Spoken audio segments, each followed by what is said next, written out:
Bonjour les amis. Alors aujourd'hui, nouvelle vidéo, nouveau partenaire. Donc ce partenaire c'est Remoto. Donc ils ont eu la gentillesse de m'envoyer leur laser Galvo, le Remoto R1 Pro, plus le petit filtreur. Donc qu'est-ce qu'on peut dire sur ce Remoto R1 Pro 20 watts? Comme je viens de le dire, c'est un laser de 20 watts. On a une surface de gravure de 100 par 100, vitesse max 200 mm par seconde. Donc voilà ce qu'on pouvait dire en gros sur ce petit graveur. Donc je vous propose tout de suite, on va pas perdre de temps, on va faire le déballage ensemble. Donc au niveau du packaging du laser par lui-même, on a une belle petite boîte. Donc on va tirer sur la petite languette, on va mettre ça par terre. Alors qu'est-ce qu'on retrouve dans ce petit laser? Donc on va pousser le filtreur. Donc on tombe sur une notice. Alors est-ce qu'on a du français? Eh ben, on n'a pas de français directement sur la notice, donc on verra sur leur site s'il y a moyen de trouver la notice en français. On va retrouver un petit réglé, donc je pense que ça va être pour vous aider à faire le focus. Hop. Alors on a encore du plastique. Oh là. On va retrouver la platine de base. On va retrouver une petite cloche. Hop. On a notre tête laser 20 watts Remoto, donc elle est plutôt jolie. Qu'est-ce qu'on a d'autre? Alors on a plein de petits cartons. Ok, on va les ouvrir, comme ça sera fait. Donc on a des petits échantillons, donc on a des petites platines en bois, carte de visite et un petit médaillon. Deux petits médaillons. Hop, hop. Alors des petits cartons, il y en a pas mal. Ici, on va retrouver un peu d'outillage. Encore une petite doc. Alors c'est du papier, je ne sais pas à quoi ça sert. C'est marqué laser tissu. Cordon USB, clé USB de sécurité, encore des cordons, et on a un petit patin caoutchouc de remplacement, je pense, avec encore un peu d'outillage. Bon, dans cette boîte-ci, alors on va retrouver un adaptateur. Alors américain, alors ils le fournissent mais nous on n'en aura pas besoin évidemment. On a les fameuses lunettes de protection.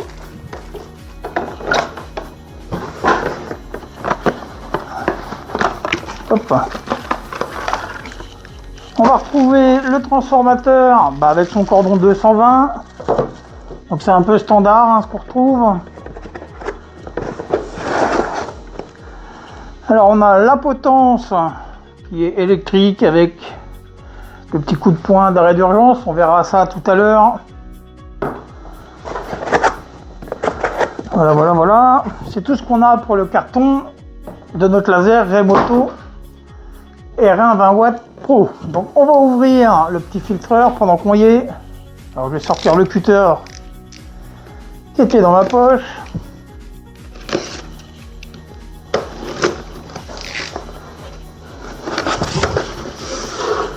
Alors pareil, on ouvre, on a une petite notice. Alors je vais pas l'ouvrir parce qu'il ne doit pas y avoir de français non plus. Hop. On va retrouver deux petits conduits d'évacuation.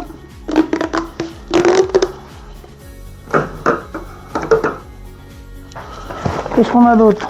On a un cordon USB avec une petite clé Allen. On a un transformateur et on va retrouver notre petit purificateur d'air. Donc il est pas mal, il est pas trop grand. Donc on va acheter tout ça. Voilà ce qu'on a pour notre Remoto R1 20 watts. Alors comme vous avez pu voir, le déballage s'est bien passé.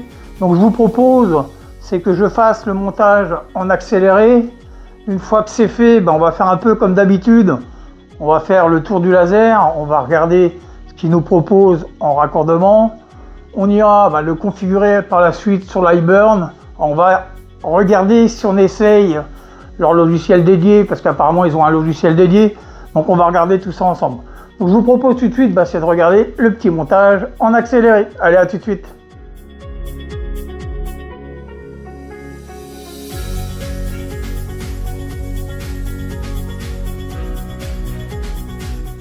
Bon, comme vous avez pu voir, le montage a été assez rapide, hein. Ça m'a pris 5 minutes, 10 minutes. Hein. Donc je vous propose tout de suite c'est qu'on passe devant et qu'on regarde ce petit laser. Allez, à tout de suite. On se retrouve devant notre Remoto. Donc on va faire le tour de ce petit laser. Donc esthétiquement, rien à dire, hein. Il a des belles petites finitions, il est en aluminium gris. Donc on va faire le tour de notre laser. Alors, sur ce petit côté, on n'a pas grand chose à part la marque Remoto. On va passer à l'arrière de ce graveur. Donc à l'arrière, au niveau des raccordements, on va retrouver un port USB, tout simplement pour venir brancher la clé de sécurité. On va retrouver la prise d'alimentation. On va retrouver 3 ports USB-C. Donc le premier, c'est tout simplement le port USB-C pour venir raccorder à ton PC. Les 2 autres, ce sont des ports accessoires, comme pour la cloche qu'on a juste ici. Vous allez pouvoir brancher le Rotary, un démarrage à pédale, plein de petits accessoires qui sont vendus sur le site de Remoto. On va retrouver juste en dessous, même chose. On a 2 ports USB, donc pareil, ce sont tous des ports accessoires et une alimentation, bien sûr, qu'il faudra brancher pour notre potence, pour le focus. Donc ça, on verra ça par la suite. On va continuer à faire le tour de notre graveur. Hop. Sur le côté, comme on peut voir en rouge juste ici, on va retrouver un petit coup de poing d'arrêt d'urgence. Alors ce qui est assez rare sur ce type de graveur quand même, ça a souligné. Et on va retrouver la petite molette haut et bas pour faire le focus. Sur la face avant, on a un petit témoin lumineux, donc je suppose qu'on va le brancher, il va changer de couleur suivant dans quelle fonction il est, s'il est en marche ou éteint. On va regarder sur le dessus. Alors sur le dessus, on a un petit ventilateur juste ici. On a un bouton de déclenchement de gravure et un petit bouton pour faire le cadrage. Donc c'est tout ce qu'on a sur ce petit laser Remoto R1 20 watts. J'en profite, on va faire le tour de notre filtreur d'air qui nous a été fourni. Donc je vais vous le tourner, on va regarder l'aspect qu'il a. Donc au niveau de l'aspect design, rien à dire de particulier, hein, il est carré et blanc. Donc on va regarder ce qu'il nous propose en connectique, tout simplement. Donc ici, juste là, on va retrouver un bouton marche arrêt. À côté, on va retrouver l'alimentation où tu vas venir brancher ton transformateur. Et juste à côté, on a un port USB-C. Alors je pense qu'il va falloir le brancher au graveur de façon à ce que le purificateur d'air se déclenche automatiquement quand on fait une gravure. Donc ça, franchement, c'est un très bon point si cette fonction fonctionne correctement. Donc on va continuer à faire le tour. Donc comme vous pouvez voir, on n'a pas grand chose d'autre. On va regarder sur le dessus. Sur le dessus, on a le bouton marche arrêt. Donc quand on appuie plusieurs fois dessus, plusieurs impulsions, ça va faire varier la puissance du ventilateur. Donc voilà pour le petit filtreur d'air fourni par Remoto. Je vous propose qu'on fasse comme d'habitude. Je vais aller mettre tout ça tout là-bas. On va aller brancher notre laser et le filtreur. On va faire une configuration l'iBurn. On va essayer le logiciel dédié Remoto. Et puis ça sera déjà pas mal. Allez, on se retrouve sur l'ordinateur. Allez, à tout de suite. On se retrouve sur l'ordinateur. Donc dans votre moteur de recherche, on va tout simplement marquer Remoto. On va prendre le premier site qui s'affiche, on clique dessus. Une fois sur la page du constructeur, donc vous pouvez naviguer, regarder les caractéristiques du graveur puisqu'il existe en 10 watts et en 20 watts. Donc là, nous, ce qui nous intéresse, ça va être de télécharger l'application dédiée. Donc on va aller sur logiciel. Alors Remoto nous propose plusieurs versions. une version pour portable Android, une version pour iOS, une version pour PC Windows ou une version pour macOS. Donc moi, je suis sur Windows, donc je vais cliquer sur télécharger sous Windows. Il me reste à télécharger l'application et à l'installer, et nous on se retrouve sur l'application Remoto. Allez, à tout de suite. Alors une fois avoir téléchargé votre logiciel et l'installé, on démarre l'application Remoto et là, catastrophe, on s'aperçoit que l'application Remoto, elle est en chinoise. Donc pas de panique, alors on n'a pas de français, mais on va au moins pouvoir la passer en anglais. Donc pour ça, vous êtes comme moi, vous ne parlez pas chinois, mais ça devrait aller assez bien. Donc on va se rendre tout en haut pour la petite roue dentée, on clique dessus. Là, on va se rendre sur cette petite flèche, on clique dessus et on va cliquer sur anglais. Une fois qu'on va cliquer sur anglais, le logiciel Remoto va redémarrer en anglais. On se retrouve sur le logiciel Remoto en version anglais. Pour connecter votre laser, rien de compliqué, on va cliquer en haut à droite sur connecter. On clique dessus, alors le laser se connecte assez bien, donc là on voit qu'on va pouvoir commencer à réaliser quelques projets. Donc en fin de vidéo et en conclusion, je vous expliquerai pourquoi je n'ai pas utilisé l'iBurn, mais pour le moment je vous dirai qu'on va faire comme d'habitude, je vais créer quelques projets et on va se retrouver nous juste après les petits timelapses. Allez, à tout de suite.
On se retrouve à la fin des tests de gravure. Donc toutes les gravures se sont bien passées, j'ai pas eu de problème particulier avec le graveur. Donc je vous propose maintenant, c'est qu'on regarde le résultat de ces gravures. Donc j'ai commencé par un dessous de verre en cuir, en similé cuir des magasins Action. Donc je vous propose, c'est qu'on regarde ça sur la petite caméra qui est juste là. Donc comme on peut voir, alors c'est une image vectorielle d'un loup. Donc l'image vectorielle par elle-même, rien à dire de particulier, le graveur fonctionne bien. Donc le tout de verre en cuir, on valide. Donc j'ai fait de la gravure sur du bois. Donc j'en ai fait deux exactement. Donc une que vous avez vue dans le timelapse, c'est le lion. Une autre, j'ai fait le même loup qu'on avait sur le tout de verre. Donc pareil, on regarde ça sur la petite caméra. Donc comme on peut voir, ça s'est bien passé, la gravure est bien et profonde et propre. Donc on est sur un petit contreplaqué de peuplier. Donc le loup, pareil, on valide. J'ai fait ensuite une image un tout petit peu plus poussée, on va dire, donc c'est un lion. Pareil, on regarde ça sur la petite caméra qui est juste là. Donc le lion, comme on peut voir la tête de lion, alors on a des belles nuances. Alors le graveur s'est plutôt bien débrouillé quand même pour réaliser ces petites nuances. Pareil sur un contreplaqué de peuplier. Donc le lion, pour moi je valide, hein, la gravure est super propre, on n'a rien à dire là-dessus. J'ai réalisé ensuite une gravure sur du cuir craft. Alors le cuir craft, comme vous le savez, c'est un cuir de couleur. Dès qu'on le grave, la couleur va changer. Donc là, j'ai du gris, mais il existe dans différents coloris. Donc pareil, sur la petite caméra. Donc hop, alors c'est le moment de Noël. Donc je me suis dit, on va graver ça sur un cuir noir. Ça va ressortir gris. Un petit gris brillant. Pareil, hein, c'est une image vectorielle, donc rien de compliqué. Mais la gravure, elle est franchement, pour moi, franchement propre. Donc pareil, je valide le cuir craft. Ensuite, j'ai fait un autre dessous de verre, pareil, une image vectorielle. Hein, dessous de verre en bois de chez Action. Même chose, Action sur la petite caméra. Donc comme on peut voir, pareil, c'est une gravure comme une autre. Donc le dessous de verre est propre, la gravure est propre, on n'a pas de bavure particulière. Donc la gravure en général sur du bois, sur du cuir, ça marche très bien avec ce petit graveur. Ah, j'ai fait une ardoise. Alors comme dirait un ami, ça manque d'amour.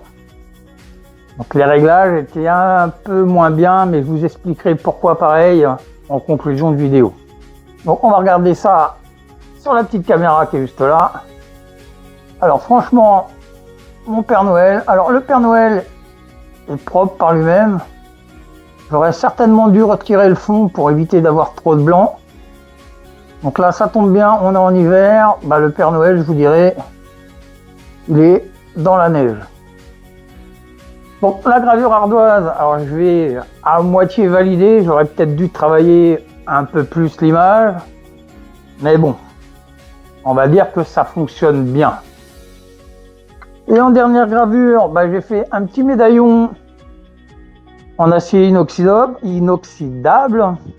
Donc pareil, le petit médaillon, c'est un petit os de chien en acier inoxydable brillant. On va essayer de vous faire voir ça sur la petite caméra qui est juste là. Alors, comme on peut voir, alors il y a des reflets, je suis désolé, mais j'ai fait une gravure au BMS, donc on voit bien les contours, hein, le graveur a bien fonctionné. Donc là-dessus, pour les gravures en général sur tous les matériaux que j'ai pu tester, il n'y a pas de problème particulier.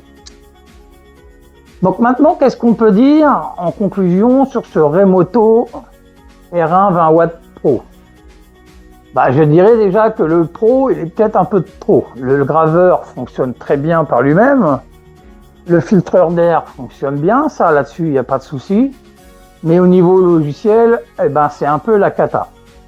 J'ai essayé de mettre ce graveur sur Lightburn, donc la version 2.0.0.4, dont la dernière version de Lightburn. Et là, mon graveur, il n'a pas du tout fonctionné. Donc, il n'est pas encore compatible avec Lightburn dans les dernières versions. Par contre, j'ai réussi à le faire fonctionner avec Lightburn 1.6.03, donc une ancienne version d'il y a à peu près un an.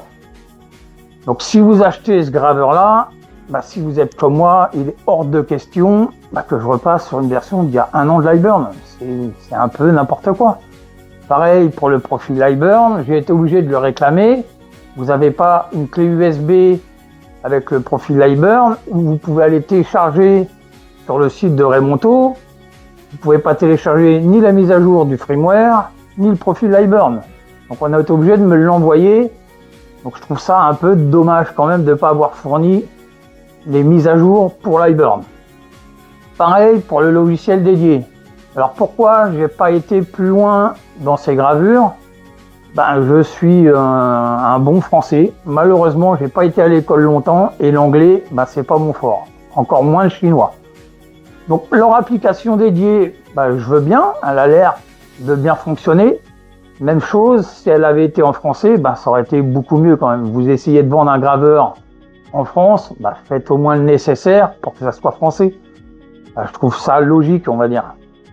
J'ai fait pareil la mise à jour du graveur, donc je vais sur le logiciel dédié, impossible de faire la mise à jour du graveur. J'ai été obligé d'installer l'application mobile sur mon téléphone pour réussir, entre parenthèses, à faire la mise à jour de ce graveur. Donc, pour moi, ça fait beaucoup de choses qui vont pas pour un démarrage de ce graveur. Il y a beaucoup trop de défauts. Donc, est-ce que je vous le conseillerais? Si vous êtes bon en anglais, pourquoi pas. Sinon, pour le moment, je vous conseillerais pas ce petit graveur. Alors, je vais attendre les mises à jour de Remoto.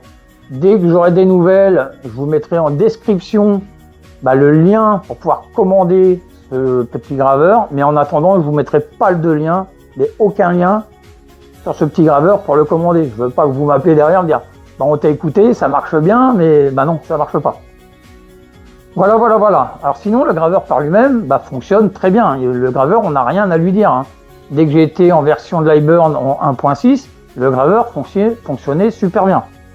Donc voilà pour ces petits défauts, ces gros défauts pour moi, de ce petit graveur Remoto R1 20W Pro. Donc maintenant, si vous avez aimé cette vidéo, tout simplement, on va faire comme d'habitude. Laissez-moi un gros commentaire, un beau commentaire de préférence, parce que j'en ai eu des mauvais l'autre jour, un mauvais. Donc laissez-moi des beaux commentaires, un petit pouce, et puis moi je vous dis à la prochaine, et à bye bye.